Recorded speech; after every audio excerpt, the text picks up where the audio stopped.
That morning, the house was too quiet. No voices, no footsteps, no laughter, just a single envelope on the kitchen table with my name written across it. Denise. I didn't need to open it to know what it meant. My family had left. Again. They'd done it before, walked away when things got hard, when I needed them most, but never like this. Not today. I opened the letter anyway. Let's see how you handle this without us. Something inside me went quiet too, not from shock, but from finally understanding. I had spent a lifetime being the one who forgave, who waited, who tried to earn love that was never coming back. That morning, Denise Langford stopped waiting. And somewhere, far away, the people who left me behind had no idea their silence had just rewritten everything. I had imagined this morning differently, filled with laughter, the smell of coffee, and the familiar noise of people moving through the house. But when I opened my eyes, there was only silence. Not the soft kind, but the kind that feels heavy, like something has already gone wrong. The old clock ticked in the corner. No footsteps upstairs, no voices, just the sound of my own breathing. I called out once, then again, nothing. Downstairs. The kitchen looked untouched, chairs aligned, counter spotless, sunlight cutting across the table. And right there, in the middle, lay a white envelope with my name written in Samantha's careful handwriting. Let's see how you handle this without us. No greeting, no apology, just a single, cruel line. The front door creaked when I opened it. The driveway was empty. My father's car was gone, along with every suitcase that had been lined up the night before. On the small table near the window, a boarding pass gleamed under the light. Air France, Flight 221, Departure 7:10 A. Paris. They had left. On the morning they were supposed to stand beside me, I stood still, pulse pounding, then exhaled slowly. Years of training had taught me what to do when everything fell apart. I folded the letter, tucked it into my pocket, and looked out across the lake. Fine, Sam. You wanted to see how I'd handle it. Watch. My phone buzzed. Paris looks better without you. I deleted it, and something in me quietly reset forever. Leaving the Air Force should have felt like a clean break, but it didn't. I traded uniforms for business suits, military hangars for the glass walls of Lockheed Martin. Discipline, precision, and logic ruled that place. Things I understood better than most. But even there, order couldn't protect me from betrayal. 3 years ago, an internal investigation tore through our department. Someone had leaked a classified jet engine design. When my supervisor dropped a file on my desk, his voice carried more disappointment than anger. The signature on the leaked document was mine. I swore I hadn't done it, and I hadn't. But evidence doesn't care about your conscience. For 2 months, I lived in a fog of meetings, interrogations, and the constant whisper that maybe I wasn't as clean as I thought. When the truth came out, it didn't bring peace. Samantha had used a scanned copy of my signature to submit the design to an international engineering contest. She said nothing while I was dragged through hell, and when it was finally over, my mother's only words were, "Sam's young. Denise." She didn't mean harm. I was suspended for 3 months, the promotion I'd worked for gone. Samantha, meanwhile, was praised for her ambition. I stopped expecting fairness after that. During that forced silence, I met Michael. He asked me a question no one else ever had. If you weren't always proving yourself, what would you build? That question changed everything. I left aviation for renewable energy. I left defense for creation. And somewhere along the way, I started leaving my family behind too. A year later, Lockheed offered me my old job back. The letter was signed by the same man who'd once believed Samantha over me. I wrote one line in return. I no longer build for people who break what I fix. The morning of my wedding, while the final flowers were being arranged and the staff moved like clockwork, my phone buzzed. It was Jenna, my oldest friend. Your sister's posting pictures from Paris, Champagne, Eiffel Tower. She tagged your parents. I opened the app. There they were, my family, grinning in designer coats beneath a caption that read, "Some weddings are better watched from afar." The knot in my chest wasn't heartbreak anymore. It was clarity. They hadn't just forgotten me. They wanted to humiliate me. Michael knocked once before walking in. I was sitting by the mirror, phone still glowing in my hand. He studied my reflection. Something wrong? I smiled, steady. Nothing we can't handle. Another message came through, this time directly from Samantha. Don't embarrass yourself, Dee. You were never meant for these people. I turned the screen dark and looked at Michael.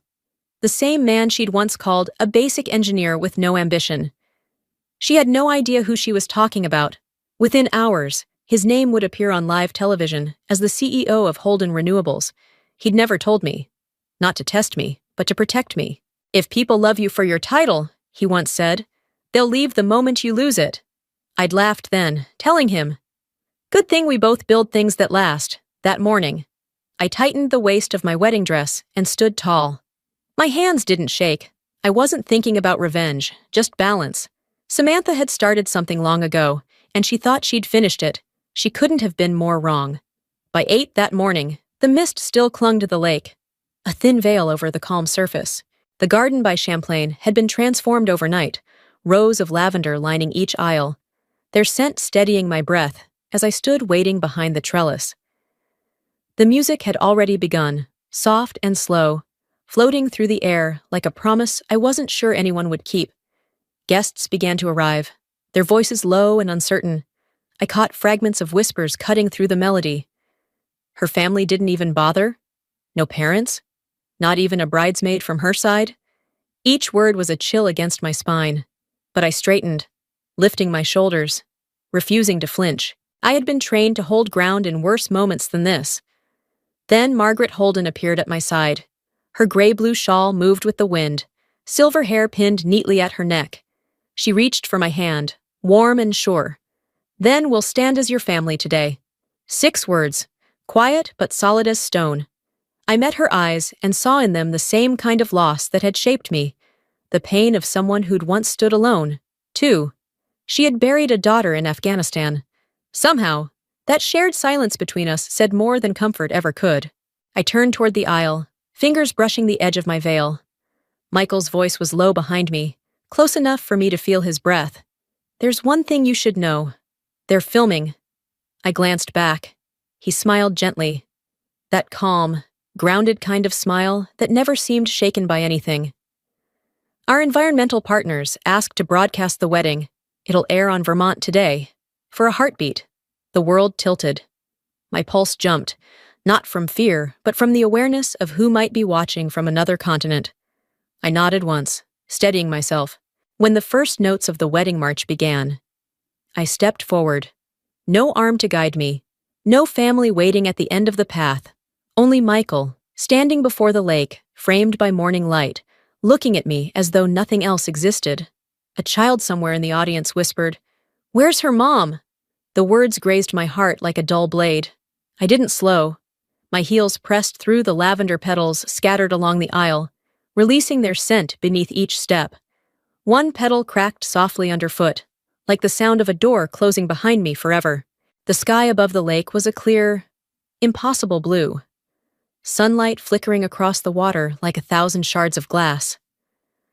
I stood across from Michael, the hem of my dress brushing the wooden platform, my hands trembling only slightly before finding stillness. Every face around us faded into a blur. There was only him, and the truth sitting heavy in my chest. When I began to speak, my voice surprised me. It didn't shake. To those who left, I forgive. To those who stayed, I stand with you. Because family isn't who you're born to, it's who shows up. The silence that followed felt endless. Then, a wave of applause broke it apart. Margaret's eyes glistened as she wiped her cheek, nodding at me like she understood every unspoken word behind those lines. I felt something crack open inside my ribs, pain unraveling into release. By evening, the world had already seen it. Vermont Today aired the ceremony live, and within hours, the clip spread everywhere. They titled it, "The Engineer Bride Who Redefined Family." Strangers I'd never met were quoting words I had only meant to say once. Meanwhile, in a hotel restaurant in Paris, Samantha and my parents watched the same broadcast. I wasn't there to see it, but later, I'd hear the story.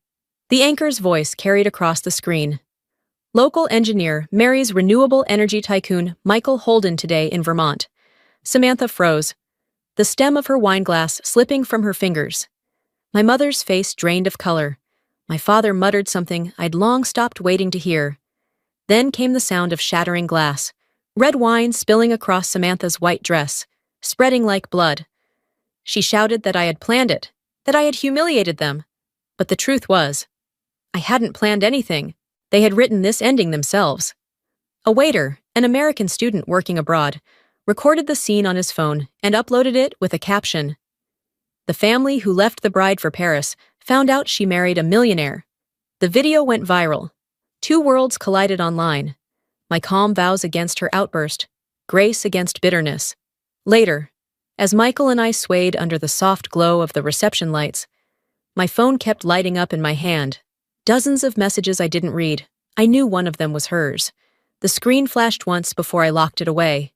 Congratulations. Enjoy it while it lasts. Michael looked down at me. You okay? I smiled, slow and real, better than I've ever been. That night, as the music drifted over the lake and laughter hummed through the air, I caught my reflection in the water, unfamiliar and free. Somewhere in a newsroom across the Atlantic, a journalist was already typing the headline for tomorrow. Sister rivalry turns global, betrayal meets poetic justice. And there I was, quietly watching the ripples fade, whispering under my breath. You wanted me to fall, Sam, but you forgot. I was trained to land. By the next morning, the video had taken on a life of its own. It was everywhere, on TV, tech blogs, even lifestyle magazines. The engineer bride who redefined family was the headline people couldn't stop sharing. I didn't post, didn't respond, didn't explain. The internet didn't need my version. It had already decided who I was. Comments filled every thread. Who leaves their daughter on her wedding day? That family must be ashamed. Maybe they didn't see it. But in a hotel off Avenue Saint-Honoré, I knew they did. Samantha's voice echoed through the suite as her phone hit the table. She did this to humiliate us. My father sat frozen, eyes locked on the TV, where my wedding replayed beneath the banner. CEO Michael Holden marries former Air Force engineer Denise Langford. My mother whispered, Michael Holden? Isn't that the name on the company we're trying to sign with? Silence. Then realization. The man they'd dismissed had just cost them their biggest contract. Samantha grabbed her phone. I'll fix this. She won't ignore me this time. Her message came minutes later. Denise, we made a mistake. Please, call me. I read it while driving with Michael to our dinner. I turned the screen down. He smiled. You don't have to reply. That's the reply. I said. Within days. The story snowballed. European outlets ran from Paris to shame. American papers called me the woman who stood alone. I stayed silent. The less I said, the more they listened. Samantha canceled her trip, telling my parents, I'll make things right. A journalist texted me, Your sister's flying home. Comment, no reunion. The next morning's headline made me laugh. The sister who refused reconciliation. Silence had finally learned how to speak. That night, my phone wouldn't stop ringing. Every buzz felt like a knock on a door I'd already closed. By dawn, there were 162 missed calls and 53 messages. My mother begged, Your sister didn't mean to hurt you. My father pleaded, Let's talk before this goes too far. And Samantha, short, sharp, you win. Happy now? I stared at the screen, then powered it off. It buzzed once, then died. Margaret appeared in the doorway with a cup of mint tea. Sometimes forgiveness is not picking up the phone, she said. I smiled faintly. Then I'm halfway forgiven. Later, a journalist invited me to speak at the Women in Engineering conference in Boston. Michael thought I should go. Tell your story. It's not a story, I said. It's my life. I didn't know my family planned to attend. Samantha told my mother, If she wants peace, we'll give it to her, in public. Online. My silence had become a symbol. A segment titled, The Calls She Didn't Take, went viral. Comments flooded in. That silence spoke louder than any revenge. For once, my quiet wasn't weakness. It was power. That night, Michael asked, Are you ready to see them again? I watched the snow fall over Boston's skyline. I'm ready to not feel anything. And that was the truth. Snow drifted outside the Boston Convention Center. gray light spilling through glass walls as hundreds of women filled the hall. The air buzzed with quiet anticipation, the kind that hums before a storm. I walked onto the stage in a plain gray suit, no ring, no diamonds, only the watch Michael had given me the day I left Lockheed Martin. The host's voice echoed. Our next speaker, Denise Langford, former Air Force engineer, environmental innovator, and an inspiration to many of us. Applause rose, then faded as I looked toward the front row. My parents sat together, rigid and pale. Samantha sat beside them, eyes fixed on the floor, her face tight with something between shame and disbelief. I took a slow breath. 3 years ago, I stood alone on my wedding day. Not because I had no family, but because I finally understood what family really means. The room went still. Sometimes losing people isn't tragedy, it's clarity. You don't need those who walk away to build your life. Sometimes losing them is how you win yourself back. Tears shimmered in the crowd. Samantha bowed her head as cameras caught her crying. My mother whispered, I'm sorry. You weren't wrong. Mom, you just didn't see me. Applause thundered. I walked away, free at last. I didn't answer a single email after the conference. The noise around my name eventually faded into something softer. Admiration instead of scandal. Curiosity instead of pity. 3 months later. I sat in my office in Napa Valley, sunlight pouring through the tall windows and reflecting off the solar panels outside. The hum of turbines filled the room, steady and calm, like a heartbeat that finally found its rhythm again. I picked up my pen and began to write. Not to reach anyone, just to let something go. Sam, you didn't ruin me. You taught me what to outgrow. You showed me what love shouldn't feel like. And that's why I know how to love right now. I folded the letter carefully and placed it in a small steel box beside another one, the note she had left for me on my wedding morning. One beginning, one ending. The door opened softly. Michael walked in, carrying a copy of Forbes. He set it on my desk, smiling. Across the cover, bold letters read, Langford Women in STEM, Turning Pain into Power. They quoted you again, he said. That line about losing people. I smiled back. Maybe someone needed to hear it. He hesitated before speaking again, his tone lighter. He'd taken a portion of his shares to establish a scholarship, the Langford Women Fund, dedicated to women in engineering, open even to those who simply shared my last name. Why mine? I asked. Because you turned it into something worth keeping alive, he said. The article spread through universities across the country. Journalists began calling me the woman who rebuilt her name. I didn't answer interviews. I didn't post about it. Most days, I stayed late, sketching new layouts for the solar field, checking panels, tending to the small garden behind my office. I had left my past behind, but not erased it. Forgetting would have meant losing part of the truth. I preferred to remember, just without the pain. 3 years slipped by like a quiet tide, leaving behind no bitterness, only distance. The afternoon sun spilled golden light over Napa Valley, warm and heavy with the scent of ripened grapes and oak barrels. The air carried the hum of turbines from the solar fields, steady, familiar, alive. I spent the day walking alongside a group of young engineers, explaining how the panels turned with the sun. They listened closely, eyes bright with the kind of hope I used to carry. Outside the main building, sunlight glinted off the engraved wall, hundreds of names carved into steel. Women who had received scholarships through the fund. In the center, bolder than the rest, was one line, Langford Women. As evening settled, there was a knock on my office door. When I opened it, Samantha stood there. She looked smaller somehow, pale, tired, a shadow of the girl who once tried to stand taller by stepping on me. Mom passed away last month, she said quietly. Dad's sick. I had to see you. I didn't speak. I simply gestured for her to follow me down the glass corridor. The sunset stretched long across the floor, painting our reflections in gold. She stopped at the wall of names, her hand brushing against the letters of our family name. Is that for forgiveness? She asked. I smiled, soft but certain. No. It's a reminder. The words hung in the air like the last light of day. Gentle, final. We stood there in silence. Not enemies, not sisters reborn. Just two people who finally understood how far apart the river had carried them. Before she turned to leave, Samantha looked back. "You really built something. You helped me learn how," I said.